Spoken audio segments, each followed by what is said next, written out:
তোমরা তো সবাই জানো যে সেতুর কোল আলো করে একটা নতুন সদস্য আমাদের মধ্যে চলে এসেছে। উদ্দেশ্যে ওকে দেখতে যাওয়ার কথা ছিল আমাদের, আর সেই দিন আমার সাথে কি হয়েছে সবটা তোমাদের সাথে শেয়ার করবো আজকের ভিডিও। যেদিন দেখতে গেছিলাম, যাওয়ার কথা ছিল তার আগের দিন, কিন্তু তখন একটু বাধা পড়ার কারণে আগের দিন যেতে পারিনি। তারপরে মনে হলো যে মার কাছে যাই, তারপরে মার কাছে মেয়েকে রেখে আমরা সবাই মিলে যাবো। ওই দিন ভোরবেলা থেকে হঠাৎ করে মামামের প্রচন্ড জ্বর আসে। প্রথমে ভেবে নিয়েছিলাম বাইরে বৃষ্টি হচ্ছে, ওয়েদার চেঞ্জের কারণে জ্বরটা এসেছে, ঠিক জন্য খাবার খাইয়ে মেডিসিন খাইয়ে জ্বরটা কমিয়ে কিন্তু আমি বেরিয়ে পড়েছিলাম। বুঝতে পারিনি পরে সিচুয়েশনটা এরকম খারাপ হয়ে যাবে। এবার বলছি, আমি যখন বেরিয়ে যাই তখনও কিন্তু মামামের শরীরটা ভালো ছিল। যখন আসি ওর কাছ থেকে সম্পূর্ণ পারমিশন নিয়ে এসেছিলাম। নাজিরপুর থেকে চলে যাই, অঞ্জন দাদের সাথে গিয়েছিলাম আমি, অঞ্জন দা, পিয়ালিদি। দেখতে দেখতে কিন্তু নার্সিং হোমেও চলে এসেছিলাম। আমার মুখের হাসি দেখে তোমরা বুঝতেই পারছো সবকিছু ততক্ষণ পর্যন্তও ঠিকঠাক ছিল, কিন্তু তখনও পর্যন্ত আমরা বুঝতে পারিনি পরে সবকিছু এরকম ভাবে ঘেটে ঘ হয়ে যাবে। আমি বারে বারে খোঁজ নিচ্ছিলাম, আমার মায়ের কাছে ফোন করে যে আমার মাম্মাম কেমন আছে। আমি যতবার ফোন করেছি মা ততবারই বলেছে যে ও ভালো আছে, তুই একটু তাড়াতাড়ি চলে আসিস। এই কথা শুনে একটু রিল্যাক্স লাগছিল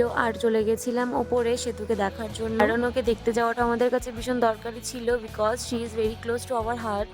তোকে দেখতে গিয়ে দেখলাম যে রাজাদাও এসেছে। রাজাদা কিন্তু বৃষ্টির বর, তোমরা অনেকেই চেনো, ওরাও কিন্তু আমরা যাওয়ার পরে কিন্তু চন্দনদা আমাদেরকে চকলেট খেতে দিয়েছিল, যেটা রাজাদাই এনেছিল। তাকে দেখতে গিয়েছিলাম, সে গিয়ে দেখি যথেষ্ট ভালো। তারপরের পরিস্থিতি নেক্সট ভিডিওতে তোমাদের সাথে আমি শেয়ার করছি।